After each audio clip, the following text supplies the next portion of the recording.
All right, let's dive right in. Today, we're going to unpack one of India's oldest and, honestly, most influential philosophical systems, Sankhya. Now, try to think of it less as a set of beliefs and more like a detailed map of total reality, a system designed to solve one fundamental human problem. And that problem really starts with this one question. I know it might sound a little pessimistic, but for Sankhya, it's the most realistic starting point imaginable. It's not a mood, right? It's a diagnosis of the human condition. And to solve any problem, you first have to state it clearly. So, here's our roadmap for this little journey. We'll start with the problem Sankhya identifies. Then we'll look at why our usual solutions kind of fall short. After that, we'll unfold Sankhya's incredible map of reality. We'll get into its core division between consciousness and nature. And finally, see how understanding this map provides the ultimate path to freedom. Okay, first things first. Before Sankhya even starts talking about the cosmos or the mind, it gets right to the point. The universal experience of suffering, or as it's called, dukkha. And this isn't just about big tragedies. It's a super detailed analysis of every possible kind of pain. Now, what's really fascinating here is how systematic this is. Sankhya basically categorizes all suffering into three neat types. First up, you've got adhyatmika. This is all our internal stuff, from a nagging headache to that pit of anxiety in your stomach. Next is adibhatika. This is suffering that comes from others, whether it's a sting from a rude comment or, a literal mosquito bite. And finally, adidaivika. This is the big stuff, the things we can't really control. Think natural disasters or what some people might just call bad luck or fate. The goal here isn't just to feel better for a bit, but what the texts call atyanta nivriti, the absolute and final end of all three. So, if suffering is the problem, you might be thinking, hey, don't we already have cures for this? We've got medicine for illness, we've got laws to protect us from other people. Why do we need philosophy? Well, Sankhya has a very, very sharp answer to that. It argues that all our everyday cures are at their core flawed. And this just nails the core argument. On one side, you have our ordinary cures.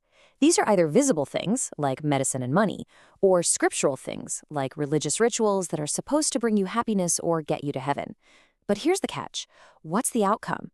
It's always temporary relief. The medicine wears off, wealth doesn't guarantee happiness, and even heaven, in this view, is just a temporary state. The problem is that suffering always comes back. Sankhya's cure, which is knowledge, aims for something totally different, an absolute final end to it all. So if the usual fixes don't really work, what's the alternative? Sankhya's answer is pretty profound. The problem isn't out there in the world. It's in our misunderstanding of it. So the cure has to be knowledge, specifically a complete and accurate map of every single piece of reality. In fact, the name Sankhya itself comes from a word that means to count or to enumerate. And believe it or not, it all boils down to this one number. According to Sankhya, everything in the entire universe, from the most subtle thought to the densest rock, can be broken down and understood through these 25 fundamental principles, or tattvas. Mastering this map is the key. Okay, so here's the entire map in one view. Now, I know at first glance it might look a little complex, but the logic is actually incredibly elegant. Let's just walk through it. At the very, very top, you have the source of everything, a single principle that's the unproduced cause. This is Prakriti. From that, 7 principles emerge. These guys are both cause and effect. They're created, but they also create other things. Next, you get 16 principles that are effect only. These are the final products, things like our senses and the basic elements of the physical world. So that's 24. And then, standing completely apart from all of this, is one final principle. It's listed as neither a cause nor an effect. And we'll get back to what that means in just a minute. Now let's zoom in on the most important division on this whole map, the fundamental duality that explains, well, everything. This is the big split between the two ultimate realities, the observer and the observed, consciousness, and the cosmic nature it witnesses. So, what is this cosmic nature, this prakriti, actually made of? Sankhya says it's woven from 3 fundamental forces or qualities called the gunas. Think of them like the 3 primary threads of a single rope. Sattva is the quality of clarity, light, and balance, which we experience as pleasure or joy.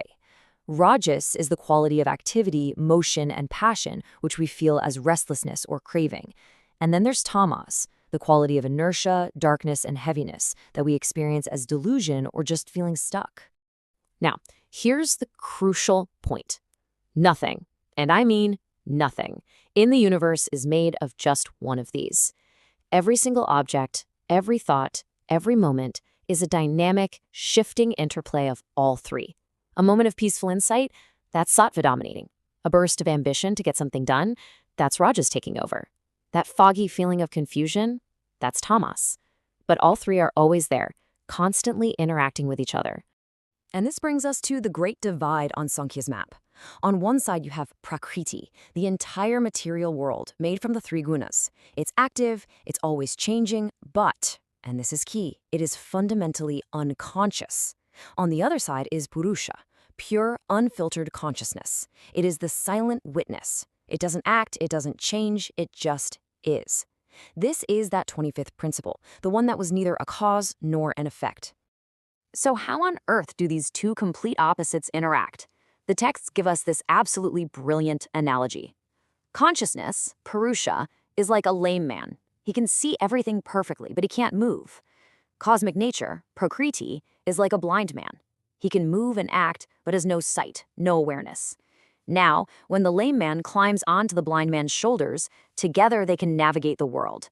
This cooperation, this mistaken entanglement, is what creates our experience of life. Okay, so we've got the problem, suffering. We've got the map, the 25 principles, and we understand the core confusion, consciousness getting all mixed up with nature. So how do we use this map to find our way out? The path is actually incredibly logical. It starts right where we did by fully, truly acknowledging the problem of suffering. Next, you have to study and really understand the map of the 25 principles.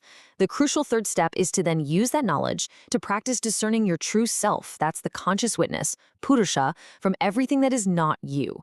Your body, your thoughts, your feelings, all of which are just part of Prakriti. And the final step is to make that insight stick, to make it permanent. And this whole journey culminates in the cure itself. It's a specific kind of knowledge captured in this one powerful term, viveka khyati. Let's just break that down. Viveka means to discriminate or to discern, and khyati is a kind of unwavering seeing or insight. So this isn't just a thought you have once. It's a direct, stable, continuous recognition of the absolute difference between you, the pure, conscious witness, and everything else you are witnessing. It's a permanent shift in awareness where you constantly recognize, I am the seer, not the seen. So what happens when you achieve this state? Sankhya uses this absolutely beautiful metaphor. The entire cosmic show of evolution, experience, pleasure, and pain, it's all put on by Prakriti for the benefit of the audience, which is Purusha.